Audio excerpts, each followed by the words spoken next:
Olá, alunos, tudo bem com vocês? Espero que sim e que continue assim. Alunos, essa é a nossa aula 10. Nós vamos falar sobre industrialização. Iremos nessa aula fazer uma revisão dos processos de industrialização ao longo dos tempos. A primeira fase, a segunda, a terceira, a quarta, antes também uma pré-fase, só que agora com mais detalhes do que aulas anteriores, belezura? Eu vou passar as informações da nossa aula de hoje e os pontos de retomada da aula anterior, para que a gente se situe melhor nos conteúdos.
Amores, o que vem na cabeça de vocês quando a gente fala a palavra industrialização?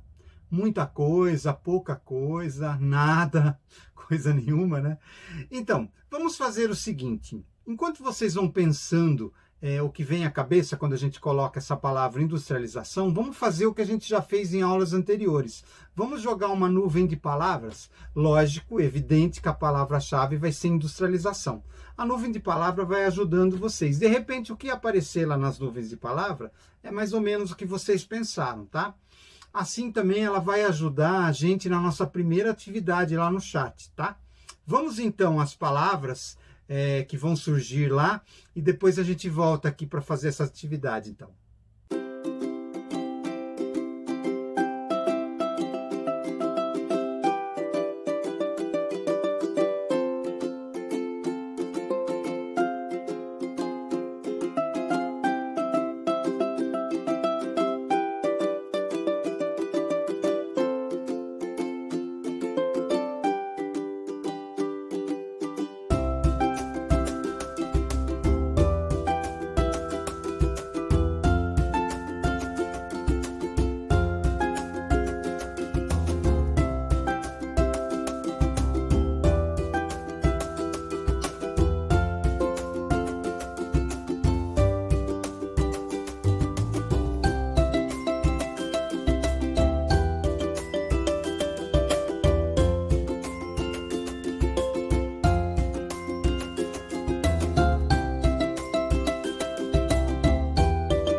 Fala aí, essa atividade com palavra-chave ajuda bastante, não é? Com certeza.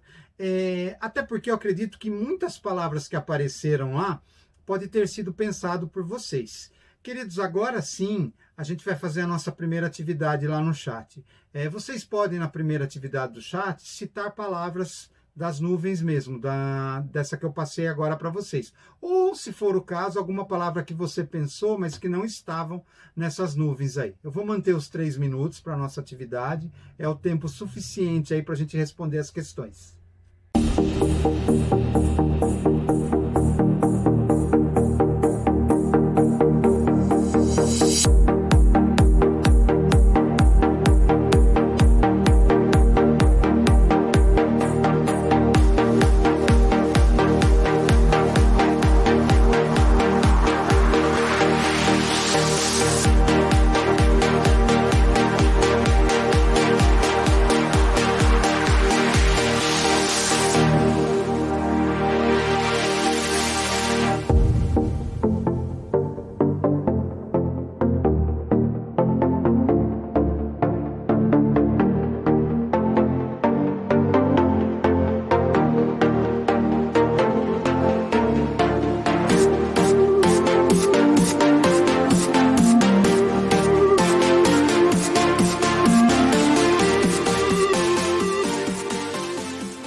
É importante agora, depois da nossa atividade aí no chat, começarmos a falar do processo de industrialização que ocorreu antes das revoluções industriais, tá, pessoal?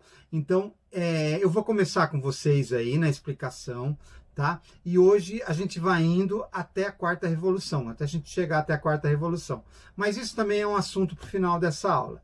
Tá? Vamos fazer junto comigo, então, esse processo e logo em seguida a gente emenda com um vídeo da professora Mariana, do CMSP. Ela sempre cria alguns vídeos legais para as aulas de geografia. E nesse vídeo aí ela vai falar sobre a primeira fase da Revolução Industrial. Muitos de vocês já viram, mas ela explica de um jeito legal que dá para a gente entender bem.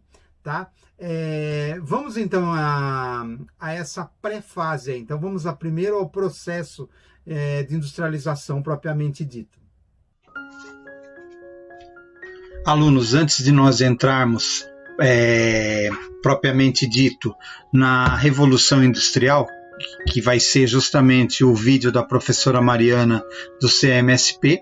Ela vai explicar com mais detalhe a primeira revolução industrial e depois nós passaremos a ver as demais, a segunda, a terceira e a quarta revolução industrial, que é a que nós estamos vivendo. Mas vamos deixar essas outras revoluções industriais aí para depois. Vamos fazer primeiro o processo de industrialização para depois a gente emendar com o vídeo da professora Mariana, ok? Nesse processo de industrialização nós temos 3 fases. A primeira fase é a fase artesanal, que ela vai até o século XV, tá? Antes dos grandes descobrimentos, das grandes navegações, né? Praticamente não havia divisão nenhuma de trabalho. O uso era de ferramentas, era uma menor produção, que era feita em uma pessoa só, né? Somente uma pessoa fazia esse tipo de produção. A força de trabalho era artesanal, né? Sempre nas mãos do artesão. E aí uma imagem de artesanato. Vamos agora para a segunda fase. Segunda fase é manufatureira, que vai do século XVI ao século XVIII, um pouco antes propriamente da Revolução Industrial. A divisão é a primária do trabalho, ou seja, você já envolve outras pessoas da família, pessoas do povoado, não só o artesão. E usa-se máquinas mais simples, né? Eu coloquei um exemplo aqui das máquinas de tear, né? Os tecidos aí. Passamos então para a terceira fase moderna, já é uma fase, é uma pré-revolução industrial, eu diria assim, tá? Mais ou menos isso. Já havia uma grande divisão do trabalho, tá? A especialização era do trabalhador, ou seja, nenhum trabalhador chegava lá e ia fazer tudo, né? Ele já ia direto no que ele era mais especializado, né? Então já havia essa divisão do trabalho. As máquinas modernas, como o uso de fontes de energia, e a professora Mariana vai falar mesmo, vai voltar no assunto que nós já vimos em outras aulas também, sobre o carvão, as máquinas a vapor também, né? E a produção em grandes quantidades, e é aí que começa a se expandir o capitalismo. Então, eu diria que essa parte aí nós podemos encaixar no pré-capitalismo, tá? Aqui eu coloquei uma imagem de uma locomotiva, que era o meio de transporte utilizado na época, né? Como através do carvão como fonte de energia, ok?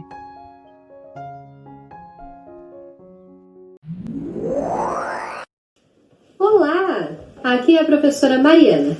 Hoje eu vim conversar um pouquinho com vocês sobre industrialização, ou melhor, sobre a primeira revolução industrial. Aliás, os processos industriais fazem parte de qual setor da economia mesmo? Bom, se você disse que a indústria faz parte do segundo setor da economia, parabéns! A indústria envolve processos que transformam as matérias-primas obtidas nas atividades do primeiro setor, desenvolvendo novos produtos para o consumo. Mas, e antes de existirem indústrias, as matérias-primas não eram transformadas? Bom, eram, mas ainda em um processo bem artesanal. Aos poucos, esse sistema artesanal é substituído pela manufatura, mas é no século XVIII, na Inglaterra, que esse processo de transformação de mercadorias ganha mais intensidade, com a primeira Revolução Industrial. Essa revolução é um marco importante para a geografia, pois poucos momentos levaram a transformações tão significativas para a sociedade e para o espaço geográfico. Essa mudança no modo de transformar matérias-primas aconteceu por diversos motivos, mas teve um avanço técnico e tecnológico que precisamos destacar. É a máquina a vapor. Por causa dessa inovação tecnológica, foi possível desenvolver indústrias dos ramos têxtil e siderúrgico. Com isso, veio a construção de fábricas que, entre outras coisas, contribuiu para a intensificação da urbanização e para o crescimento das cidades. As indústrias, além de precisar de mão de obra e mercado consumidor, necessitavam de vias para poder escoar sua mercadoria e ter acesso à matéria-prima, especialmente o carvão, que era fundamental para o funcionamento das máquinas. Assim, Outra inovação tecnológica, também possibilitada pela máquina a vapor, foi fundamental para a primeira revolução industrial, a locomotiva a vapor, e com ela, a ferrovia. A ferrovia foi fundamental para garantir o transporte mais eficiente de diversos produtos. Isso permitiu que as fábricas pudessem ser construídas em diferentes lugares do território. Essa combinação de indústria e ferrovia levou à intensa modificação das paisagens e à transformação do território, primeiro na Inglaterra e depois, especialmente a partir do século XIX, em outros países. Essas mudanças na paisagem foram registradas em ilustrações e pinturas da época. Vou mostrar para vocês 3 que eu gosto bastante. A primeira, de 1831, mostra a via férrea de Liverpool a Manchester, na Inglaterra. A segunda, de 1840, mostra uma fábrica siderúrgica. Podemos perceber no primeiro plano trabalhadores manuseando ferro, matéria-prima utilizada por essa indústria. A terceira, de 1881, mostra fábricas próximas a um porto. Muitas indústrias foram construídas em áreas portuárias para facilitar o escoamento da produção. Notem que, nos 3 casos que vimos, a paisagem sofreu grandes mudanças, ocasionadas pela primeira Revolução Industrial. Para além da colonização, esse é mais um exemplo de como as potências europeias influenciaram realidades em diferentes continentes. Ainda que tardiamente, a Revolução Industrial chegou em outras partes do mundo, como no Brasil, modificando paisagens e transformando modos de vida da população, no campo e na cidade.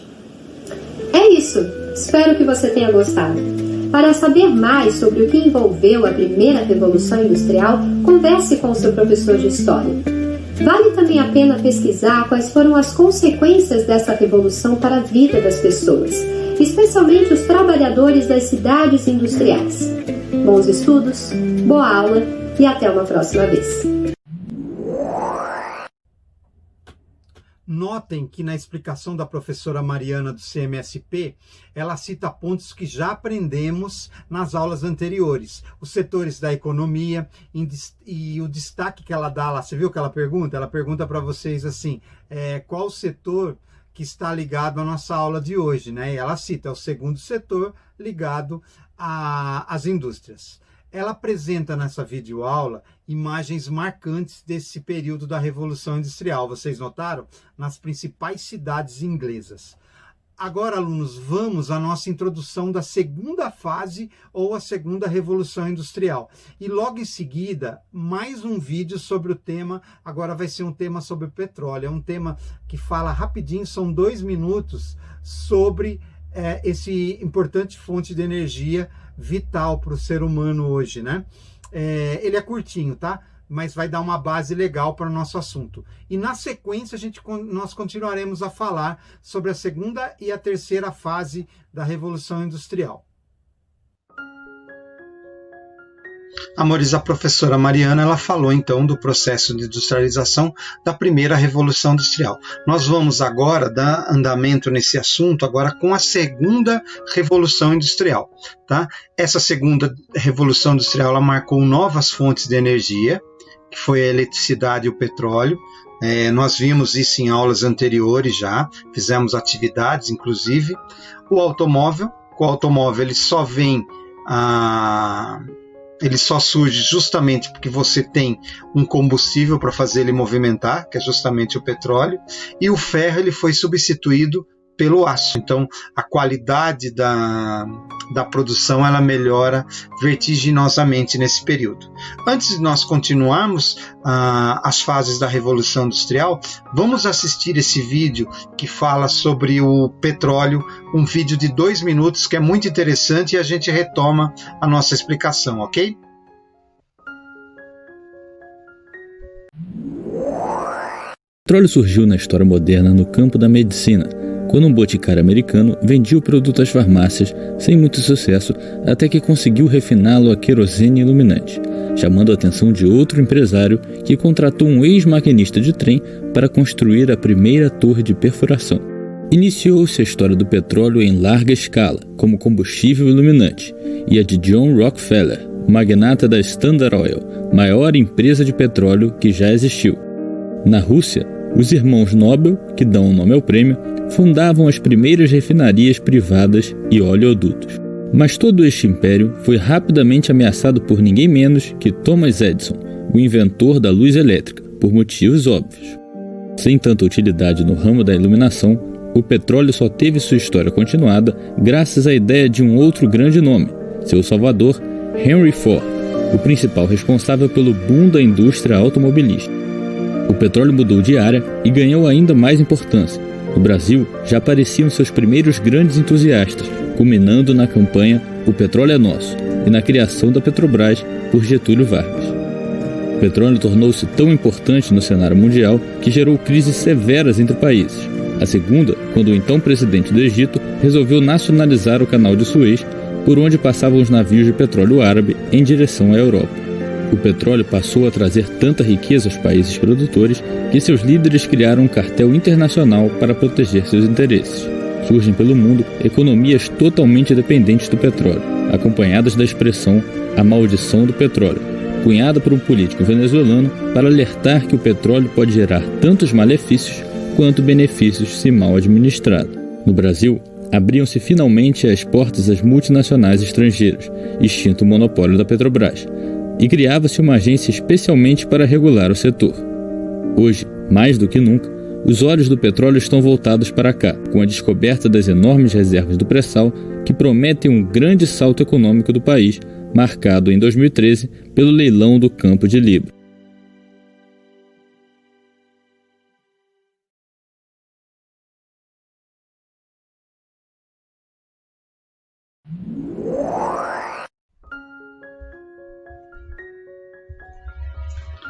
Após o vídeo, né, amores? Legal esse vídeo do petróleo, né?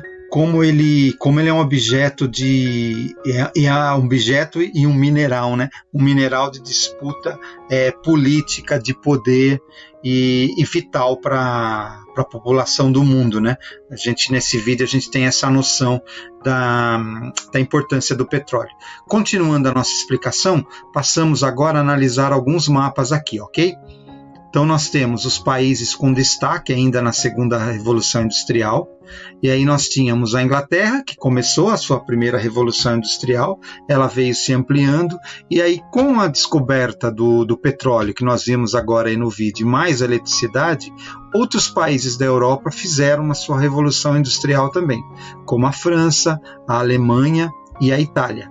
Tá? Tivemos só isso? Dentro do eixo tivemos outros países da Europa que fizeram. Merecem destaque esses 3 países aí após a Inglaterra. Mas nós tivemos fora da Inglaterra outros países. Um deles foram os Estados Unidos, que é o que a gente vai ver aí no mapa também. E se a gente avançar mais um pouquinho depois, não muito longe, mas um pouquinho depois, a Ásia também conseguiu fazer a sua segunda revolução industrial, principalmente o Japão, com grande eficiência. Tá? Nesse período, tanto dos Estados Unidos como do Japão, nós temos alguns destaques para alguns sistemas aí, o sistema do Fordismo e o sistema do Taylorismo, que é marcante na segunda Revolução Industrial. Um pouquinho para o final da segunda para a terceira, já praticamente na terceira Revolução Industrial, nós tivemos o Toyotismo, de Taishi Ono. Tá? Isso nós vamos falar também um pouquinho depois. Vamos dar prosseguimento e vamos falar nesses sistemas aí, principalmente o Taylorismo e o Fordismo, que marcaram a segunda Revolução Industrial. Nesse processo de industrialização, na segunda Revolução Industrial, nós temos o sistema do Taylorismo. Foi criado nos Estados Unidos por Frederick Taylor. O que era esse sistema? Era uma administração científica com base no planejamento. Você planejar para evitar perdas e de forma eficaz aumentar a produção. Então você aumentar o lucro e planejar através do tempo, você saber planejar isso ao longo do tempo de forma eficaz e com base científica, de conhecimento, principalmente de conhecimento pelo mercado, tá? O grande consumidor nesse caso. Depois nós tivemos um outro processo também criado nos Estados Unidos, que foi o Fordismo. Se vocês estão pensando nas indústrias da Ford, é isso mesmo. Henry Ford foi o que criou a primeira linha de montagem e produção em série. Ele que teve essa ideia de colocar uma plataforma, e nessa plataforma vai se montando um automóvel ali que vai ser em curto espaço de tempo, de qualidade, e essa produção em série você faz grandes quantidades, aumenta o lucro, então você pode introduzir inovações técnicas aí, há um acúmulo de capital.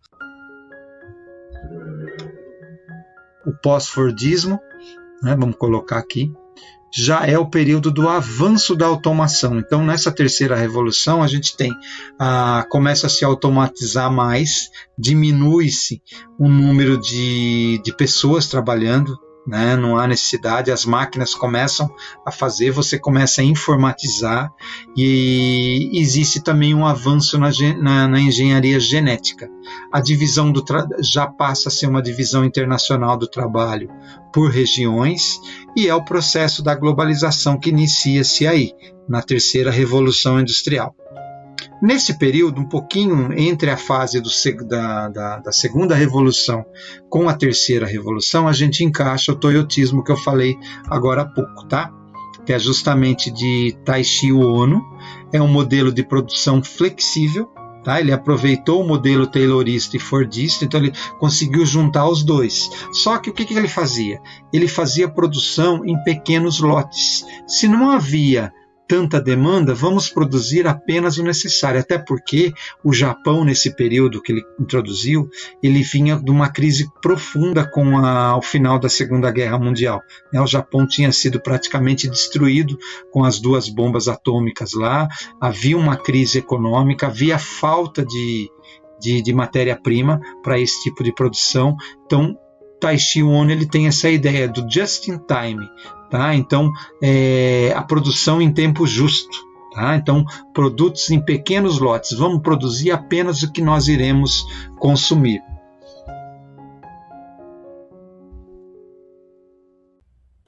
Notaram que nós falamos de alguns processos ou sistemas importantes nessas duas fases? Nós falamos do taylorismo, do fordismo e do toyotismo. E agora será a nossa próxima atividade no chat. Se vocês prestaram atenção, vamos ver então lá no chat se vocês prestaram atenção mesmo.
Alunos, vamos agora à chamada quarta fase da industrialização, ou seja, a fase atual que estamos vivendo. É comum falarmos atualmente na indústria 4.0, mas o que será essa chamada indústria 4.0? Nós iremos assistir agora uma matéria da TV Brasil, do qual eles abordam sobre esse tema. É legal que eles vão explicar muito bem. Eu tenho certeza que vai ficar claro essa denominação aí na hora que eles mostram exemplos da chamada indústria 4.0. Mas antes, vamos ver a introdução sobre o nosso último assunto, é lógico, e na sequência a gente vai para esse vídeo aí.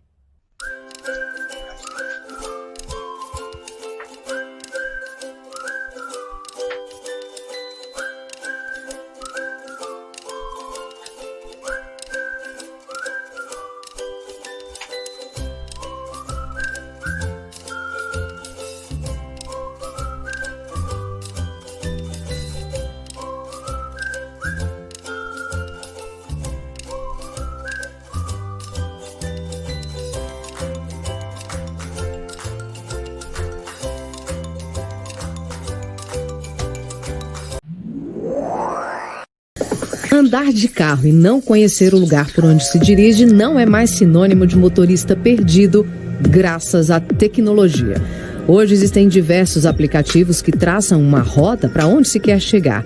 Isso é um exemplo de digitalização de um processo físico. Em vez de um mapa impresso, a gente tem um aplicativo inteligente. E aplicativo inteligente é o que mais tem por aí. Eles chegaram para revolucionar o mercado, criando uma economia de serviços. Eles vendem serviços. Um oferece carona paga, outro catálogo de filmes, um terceiro catálogo de músicas. Aqui no meu celular, por exemplo, eu tenho um aplicativo que me oferece um serviço de assistente virtual. É uma espécie de secretária para quem você pede ajuda. Qual a temperatura máxima para hoje? Na Brasília, hoje, a máxima está prevista para ser 26 graus. Hoje a gente compra um pneu. E a gente espera rodar com ele 60 mil quilômetros. No futuro, eu vou comprar uma assinatura para rodar 10 mil quilômetros por ano. E vou pagar essa assinatura. E o fabricante de pneu vai trocar aquele pneu se ele furar, se ele se rasgar. Então, em vez de ter o serviço eu vou ter o serviço de rolagem do meu carro, em vez de ter a posse de um pneu. Esse novo processo de consumo só é possível por causa da quarta revolução industrial ou indústria 4.0. Então, a indústria 4.0 é uma coleção de tecnologias que vão fazer com que as coisas fiquem mais conectadas, mais inteligentes e voltadas como serviços para a população, para a sociedade. A primeira revolução industrial aconteceu em 1784 com as máquinas a vapor. Em 1870, veio a segunda revolução, com a eletricidade e a produção em série. Em 1969, é a vez da terceira revolução industrial, com a automação, a chegada dos computadores. E a quarta revolução é a inteligência acoplada aos computadores. As máquinas agora aprendem, dão resposta, interagem a partir de dados. A adesão a essa nova indústria pode representar uma economia de 73 bilhões de dólares por ano, com ganho de eficiência, redução de custo com manutenção de máquina e economia de energia. Mas no Brasil, apenas 2% das indústrias são 4.0. O Brasil encontra-se com a maior parte dos países, está correndo atrás. Existem países que têm a liderança tecnológica, China, Estados Unidos e Alemanha, nessas tecnologias. E os outros países do mundo estão correndo atrás para saber como é que incorporam essas tecnologias nas suas indústrias. A 4.0 abre também um novo mercado profissional, com a criação de diversos novos trabalhos em diferentes áreas, como setor automotivo, tecnologia da informação, engenharia, comunicação e eletrônica. Aliás, eletrônica é a profissão do André e ele já está totalmente imerso nesse novo mundo. Desenvolveu um software para criar um robô e usou uma impressora 3D como esta aqui para ter o produto em mãos. A gente já vem trabalhando esses conceitos de como vai ser o futuro, as profissões que vêm surgindo, e hoje com esse crescimento a gente consegue ver que as áreas para se trabalhar nesse sentido são inúmeras. Nos traz uma certa satisfação de estar desenvolvendo parte da história.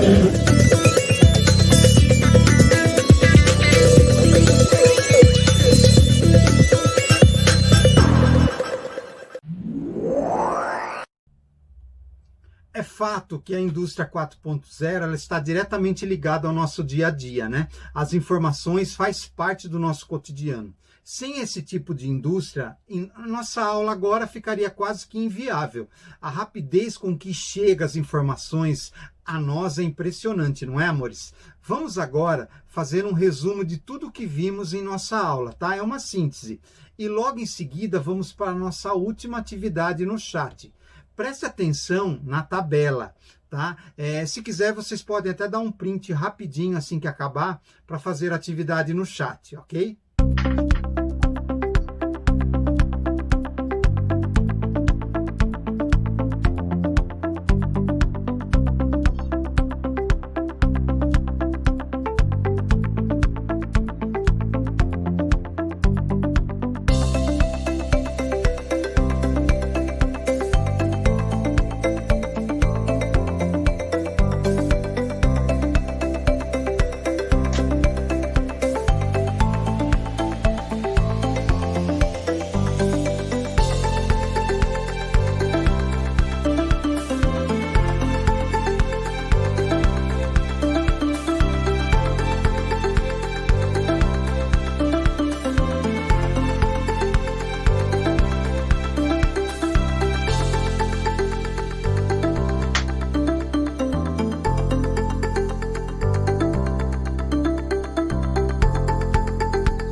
senhores, enquanto eu encerro a nossa aula de hoje, vai anotando aí o nome e a turma no chat, beleza? Na próxima aula, o tema continuará sobre industrialização, mas daremos uma atenção um pouco maior ao processo de industrialização aqui no Brasil. Lembrando que temos várias atividades no Google Classroom para serem feitas, tá? Procurem deixar tudo em ordem lá, tá? Até mais ou menos o final de setembro, comecinho de outubro, tem que estar tudo nos trinques lá. Tudo certinho, tá?